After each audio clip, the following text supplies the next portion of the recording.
बाबूजी की संपूर्ण कृतियाँ भाग 6 का अंतिम अध्याय ज्ञान के मोती के कुछ प्रश्नोत्तर हैं, जिनमें से उनके उत्तर हैं जिन्हें शुरू करते हैं। हर एक उत्तर के बाद मैं नेक्स्ट वर्ड का यूज़ करूँगी। तो शुरू करते हैं। ख्याल यह आया कि आपको कुछ नहीं लिखा, यहाँ तक कि दुआ भी लिखना भूल गया। बात यह थी कि जब कोई मुझको लिखने वाला मिल जाता है, लिखा डालता हूँ। भाई, यही हाल हमारे गुरु महाराज के यहाँ फतेहगढ़ में था कि वहाँ आदमी बहुत कम थे और दूसरी जगह बहुत ज़्यादा। यहाँ पर तो अभी उंगलियों पर गिनने लायक हैं। मालूम यह हुआ कि हमारे भाई एक ज़रूरी खत अपने पिता को भेज रहे हैं। ख्याल आया कि कुछ आपको लिखूं, इसलिए कि यह खत आपको मुफ्त में पहुंच रहा था। मिशन का खर्च जहाँ तक बचाया जाए अच्छा है, यह भी ख्याल हो जाता है। इसलिए एक ही खत में बहुत से खत रख देता हूँ। आप सवाल कर सकते हैं कि जब आप लोग अपने पास से खर्च करके मेरे पास खत भेजते हैं तो मुझे ऐसा क्यों नहीं करना चाहिए। जवाब यह है कि मैंने सब कुछ मिशन का समझ रखा है, यानी आप सबको मैं उसका हिस्सेदार समझता हूँ। यह और बात है कि ज़रूरत खानदानी मुझको मजबूर कर देवे। ऐसे ही अगर आप लोग मेरा समझें तो बहुत फ़ायदा हो। इस तरकीब को मैंने ज़्यादा समझाया नहीं है, क्योंकि मैं समझता हूँ कि मेरा कहना काफ़ी होगा। नेक्स्ट, मुझको वास्ता अब आप लोगों से है, इसलिए कि हमारे गुरु महाराज ने हम लोगों के साथ यही वास्ता रखा था, और आप चूँकि बुज़ुर्ग थे उम्र के लिहाज से भी, हम सब में लाला जी की ही रूह रवां काम कर रही थी और कर रही है, जो चंद शख्सों के लिए, इसलिए कि लाला जी महाराज हम सबको रूहानी औलाद समझते थे और ऐसा ही बर्ताव करते थे। वैसे फ़कीर के लिए कोई उम्र में भी बड़ा हो और उसको रोशनी पहुंचती हो तो वह भी औलाद कहलाएगी। यह रिश्ते की बात है। रिश्ते के माने नाते के होते हैं। हम जिससे जैसा अपना रिश्ता जोड़ते हैं वह वैसा ही नज़र आने लगता है। भाई, यहाँ अपने मैं क्या हाल लिखूं। कहीं दक्षिण भारत की धुन है, कहीं मिस्र की फ़िक्र, कहीं यूरोप की तरफ निगाह है, कहीं अमेरिका का ख्याल। गर्जे यही लगा रहता है। कहीं पॉलिटिक्स में घुसने लगता हूँ, कहीं कुदरत के नज़ारे पर रुख फेर देता हूँ, कहीं कुछ इंतज़ार करता हूँ, कहीं नक्शे को देखता हूँ। कभी यह फ़िक्र हो जाती है कि ऐसा ना हो कि पैसिफिक ओशन में जलजला आ जावे। कहीं यह फ़िक्र होती है कि हिमालय में ज्वालामुखी न उमड़ पड़े, कि उसके दामन में जो कोयला छाया है जलकर खाक न हो जाए। गर्जे कि जाने क्या क्या फ़िक्रें लगी हुई हैं। कहीं आप लोगों का ख्याल है। अब आप फैसला तो करें कि मेरे लिए ईश्वर की याद के लिए कौन सा वक्त रह जाता है। आप लोगों से यही कहता हूँ कि उसकी याद किसी वक्त दिल से न भूलें। और मैं अपनी हालत लिख चुका हूँ। घर के हालात मैंने लिखे ही नहीं, यह उनके अलावा हैं। इतने ख्यालात होते हुए अक्सर मैं कह बैठता हूँ कि मैं थॉटलेस, विचार रहित रहता हूँ। यह क्या विरोधाभासी बात है, भला सोचो तो सही। कौन मानेगा और मेरी कौन सुनेगा। लिखाते लिखाते ऐसे ख्याल बन रहे हैं कि एक जजीरा बन रहा है और अरसे से बन रहा है और अरसा लेगा भी। इसके यह माने हुए कि मैं खत लिखते वक्त भी अपने आप को खामोश न कर सका, और भाई, ख्यालात की लड़ी बनती चली जाती है। ऑस्ट्रेलिया का ख्याल आ गया। वही मसल हो गई कि काजी क्यों दुबले शहर के अंदेशे से। वहाँ के लोगों की दबी हुई हालत सामने आ गई। उन पर रहम आने लगा। गर्जे कि मेरे यह ख्यालात हैं, कहाँ तक लिखाऊं। और सुनिए, एक आइसबर्ग हिमखंड साइबेरिया के शुमाल से चल रहा है और किनारे तक पहुंच रहा है। भला यह कोई बात थी जो मैंने इस वक्त लिख डाली। मैं समझता हूँ कि यही बात है जिससे लोगों को मेरा असर नहीं पड़ता। दूसरों से तो मैं यह तकलीन करता हूँ कि यह सब ख्यालात मेरे समझ लिए जावें। मुझसे कोई सवाल करे, फ़र्ज कीजिए कि आप ही कह बैठें कि मैं यह अपने ख्यालात किसके समझ लूँ। अगर अपने समझता हूँ तो इस चक्कर में फंस जाता हूँ, अगर गुरु महाराज के समझता हूँ तो तबीयत गंवारा नहीं करती। और भाई, यह समझ में भी नहीं आता कि यह किसके ख्यालात हैं। अब आप लोग तसफिया करके मुझे तो राहे रास्ते पर लाइए। क्या इन सवालों को आप धुन कहेंगे? मैं समझता हूँ आम तौर पर लोग इसके लिए यही लफ्ज़ इस्तेमाल करेंगे, मगर यह लफ्ज़ गलत हो जाता है कि जबकि मुझे लगाव और दिलचस्पी नहीं, मन की दौड़ कह सकते हैं। मगर जहाँ पर चीज़ें बनती हैं, मैं समझता हूँ कि मन की पहुँच वहाँ से पहले ही ख़त्म हो जाती है। अब कहिए, अगर इसको हदीस नफ्स कहूँ तो यह लफ्ज़ भी ठीक नहीं रहता, इसलिए कि यह रूहानी बीमारी है जो मन की हालत पार कर जाने पर कभी पैदा नहीं होती। अब आप बताएं, मैंने तो अपना बचाव काफ़ी ले लिया कि इसको क्या कहना चाहिए। मोटी मोटी बातें लिखकर आज मैंने अपनी डायरी आप लोगों के सामने रखी है। और भाई, जिस जगह मैं जाता हूँ यह ख्यालात साथ लगे रहते हैं। मिसाल के तौर पर लखीमपुर पहुँचा, प्लेग की फ़िक्र हो गई। अब बताइए, ये बातें जिसके सामने जाएं तो क्या अच्छा अंदाज़ा मेरी हालत के बारे में लगाएगा। और शायद आप लोग तो यही समझने लगे कि इससे तो हम ही अच्छे कि बाल बच्चों की फ़िक्र और रोज़ी कमाने के ख्याल के सिवा मेरे पास कुछ नहीं। भाई, इसका कुछ सॉल्यूशन लिखना कि बात क्या है। क्या आप लोगों में से किसी को यह हालत पसंद आएगी? मुमकिन है कि इस ख़त को देखने से लोगों पर ईमान की खामी हो जावे, इसलिए मास्टर साहब को यह ख़त दिखा दीजिएगा और यह उनकी मर्ज़ी पर है, जिसे चाहे दिखावें। आप लोग भी अपनी डायरी ऐसी ही लिखा करें जैसी कि मैंने आज पेश की है, ताकि कच्चा चिट्ठा मालूम होता रहे। और भाई, बेहुदा ख्यालात मेरे ईश्वर की कृपा से पैदा ही नहीं होते, वरना उसको भी लिख डालता। ऐसा ज़रूर दौराने सफ़र में हुआ है कि जिस जगह गया उस जगह पर जो ख्यालात मौजूद थे पैदा होने लगे। और मैं अक्सर ऐसी जगहों पर भेजा गया हूँ जहाँ जाने के लिए आप लोगों को मैं मौजूदा हालत में इजाज़त कभी नहीं दे सकता, और उन जगहों को उन ख्यालों से पाक करना पड़ा। नेक्स्ट, खुद में यह पैदा कर लें कि जिसका ध्यान मैं कर रहा हूँ वह मुझको अपनी ओर आकर्षित कर रहा है। अर्थात जो लोग ईश्वर की ज्योति का ध्यान हृदय में करते हैं, वह ध्यान करते समय इस बात पर भी ध्यान लगा दें कि ईश्वर का प्रकाश जो हृदय में उपस्थित है वह मुझे अपनी ओर आकर्षित कर रहा है। फिर आप लोग देखें कि भक्ति व प्रेम कैसे उत्पन्न नहीं होता। हाँ, इतनी बात अवश्य है, और इतना मैं अवश्य कहूँगा कि लगाव उत्पन्न करना आपको भी चाहिए, इसलिए कि यदि आप लोग यह बात नहीं करते तो सेवक का कर्तव्य जो आप पर आवश्यक है आप पूर्ण नहीं करते। और फ़कीरी या मनुष्यता इसी में है कि कर्तव्य पालन पूर्ण हो जाए।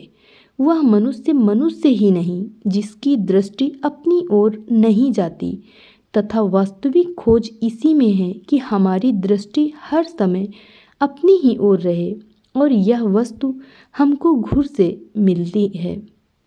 यदि इसी बात का नियम अभ्यास कर लें तो आपकी स्थिति वहीं पर होगी जहाँ से कि वह वस्तु हमें मिली है। अर्थात हम मूल भंडार में अपना एक चिन्ह स्थित कर देते हैं, फिर हमें केवल अपने विस्तार का रूप उत्पन्न करना शेष रह जाता है। अब विस्तार का रूप कैसे पैदा करें? इसके लिए वही अभ्यास जो मैंने बताया है उसका एक अंग है। इतनी सरल बातें मैं बताता हूँ जिनका करना मनुष्य के लिए बहुत ही सरल है, यदि उनमें ईश्वर प्राप्ति की तड़प हो। ईश्वर कहीं लोगों में सच्ची तड़प उत्पन्न कर दे, और ईश्वर करे ऐसा ही हो तो फिर काम बनते देर नहीं लगती। लोगों को शांति की खोज है तो भला इस बेचैनी के लिए कौन तैयार हो। मैं आपको विश्वास दिलाता हूँ कि जो आनंद इस बेचैनी में है वह शांति में नहीं मिलता। जिसको लोग शांति कहते हैं, वास्तव में मेरी समझ में वह कमाल की चीज़ है जिसका तलछट व अभ्यास में कुछ अवश्य मिल जाता है और जो इस बात का प्रमाण देता है कि उसका कोई मुख्य बिंदु अवश्य है। बेचैनी बढ़ते बढ़ते अर्थात जब ये बेचैनी कमाल या सीमा पर पहुंचती है और सीमा को पार कर लेती है, तब शांति का आरंभ होता है। उससे आगे अभी लिखना बेकार है। लिखने का अर्थ केवल यही है कि लोग उससे, ईश्वर से मिलने के लिए बेचैन रहें और इसी से मुझे भी शांति मिलेगी। यदि आप लोग अपना कर्तव्य समझते हैं कि जो कुछ भी सेवा में मैं लोगों की कर रहा हूँ उसके बदले में मुझे शांति मिले, तो यही उपाय हो सकता है कि आप लोग भी बेचैन रहें। नेक्स्ट, सुबह का भूला शाम को आ जाए तो वह भूला नहीं कहलाता। कुछ हर्ज नहीं अगर इतने दिनों आपको अपने घर की याद ना आई। अब आई है तो पहुंचने की चिंता तो पैदा कर ही लेनी चाहिए। हमारे साथ कुछ नहीं जाता इसलिए कि हम कुछ लेकर भी ना आए थे, मगर फिर भी हम अपने साथ कुछ कुछ छिपा कर ले ही आते हैं। वह क्या चीज़ है? हमारे अच्छे बुरे संस्कार। अगर इस लाई हुई चीज़ को यहीं पर छोड़ दें तो हमारे पास कोई बोझ नहीं रहता और हम उस हल्की अवस्था में आ जाते हैं जिसे फ्रीडम ऑफ द सोल या मोक्ष गति कहा जाता है। यह कुछ मुश्किल नहीं है और जब कि हम उस हद पर पहुंचने की तड़प पैदा कर लें। तो आप लिख ही रहे हैं कि अगर अब घर पर जाने की तड़प शुरू हो गई है और अब यह है तो पहुंचना क्या मुश्किल रहा।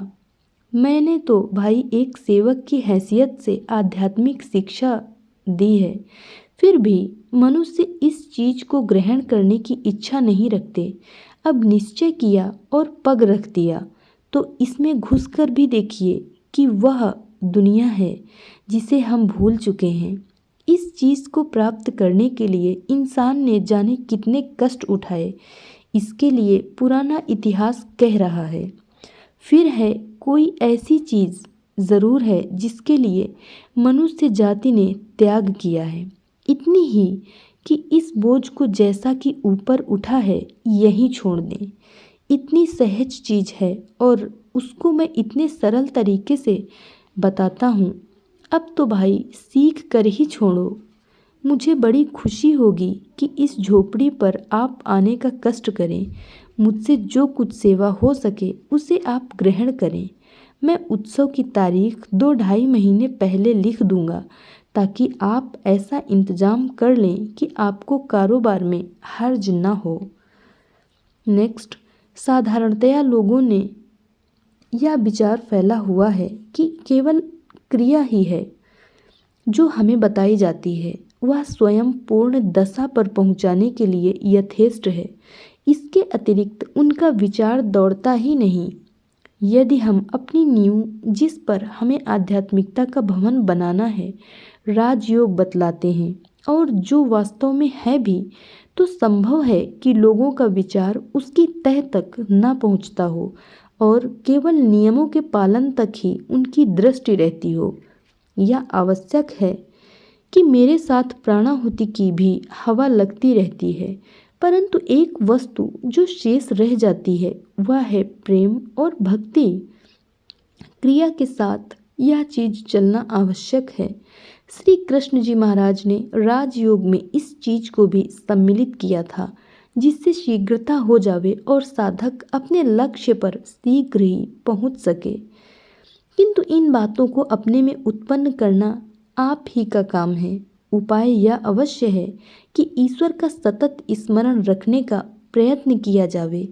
इसमें लोग यह ऐतराज कर सकते हैं कि मानव मस्तिष्क की प्रति समय इतना थक जाएगा कि कदाचित वह इसे एकाध दिन ही स्थायी रख सकता है।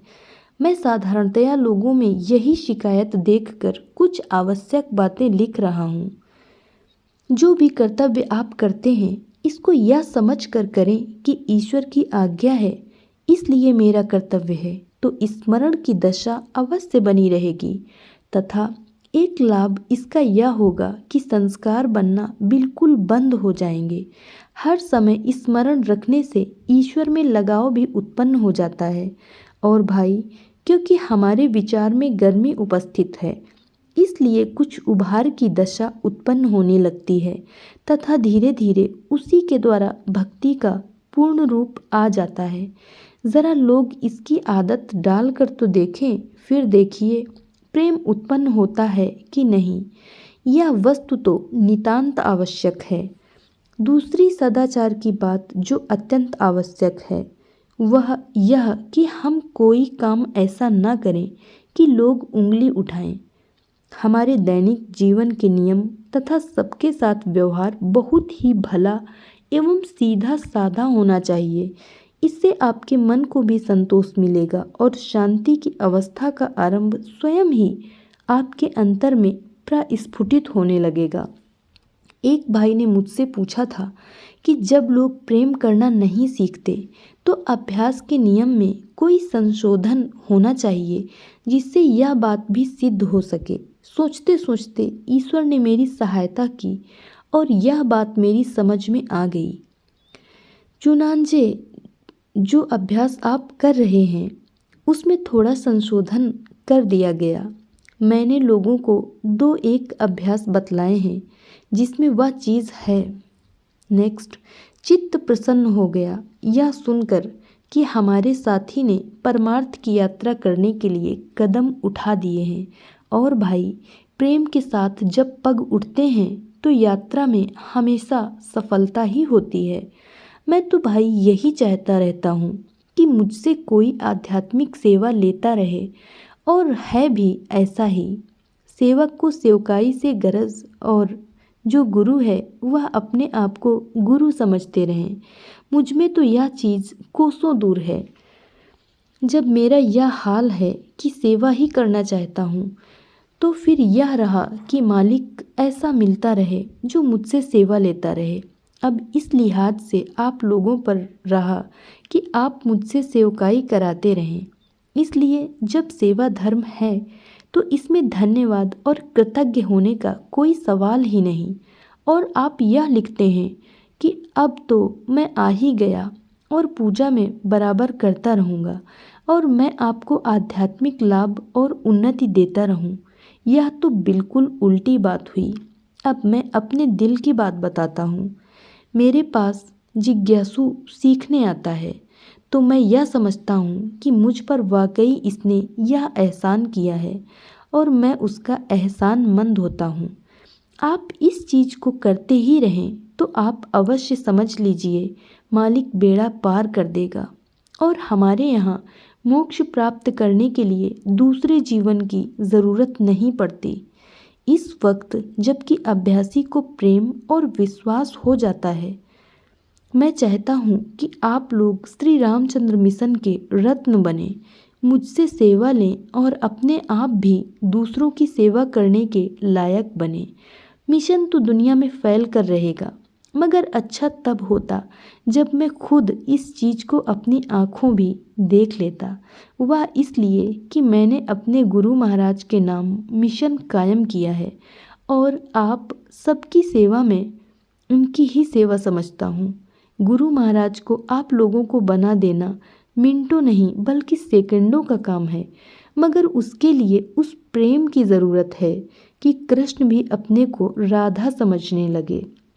मैं कभी कभी कुछ मिनट के लिए आप लोगों का ख्याल रात्रि में करने लगता हूँ, क्योंकि आप सब लोग प्रेम करने लगे हैं और मिशन में जो कुछ है वह आध्यात्मिक दौलत है।